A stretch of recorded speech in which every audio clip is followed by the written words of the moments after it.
Kui me alustasime kanepi kasvatusega aastal 2016, siis enam levinud sort, mida me kasvatasime, oli Finola.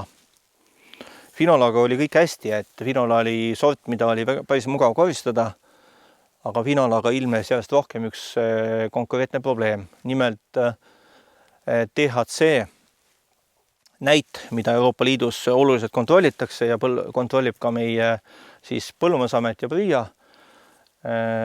Toidu sees teatud näit ei ole ületamine ei ole lubatud ja siis kuna sellistel põuastel aastatel, kus just kanep on saagikas ja vastupidav sellistele ekstreemsetele kliimadele, läks just see THC näit ülespoole ehk taim reageerib THC tõusuga ekstreemumite vastu ja sellega seoses siis need näitud läksid paigast ära ja me hakkasime otsima siis uut sorti. Sorti katsetati erinevad ja nende sortide katsetuse tulemusena siis üks sort, mis jäi siis ütleme vee peale, oli siis Estika.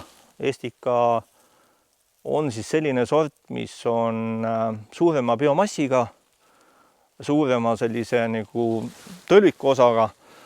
Tema seeme on suurem, õlisus on pigem väiksem, mis teeb tast mugavama objekti siis sorteerimiseks, et sorteerida ei saastu õliga, mis siis raskendavad seemnete separeerimist.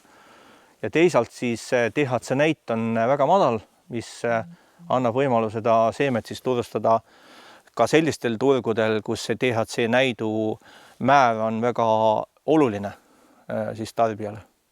Ja kahtlemata on ka tööstustele see ülioluline, sest isegi kui sellest seemnest teha õli, siis see õli pressides see THC-l kipub kontsentreeruma seal õlis ja see õli ei vasta siis nõuetele, mis on Euroopa Liidus lubatud.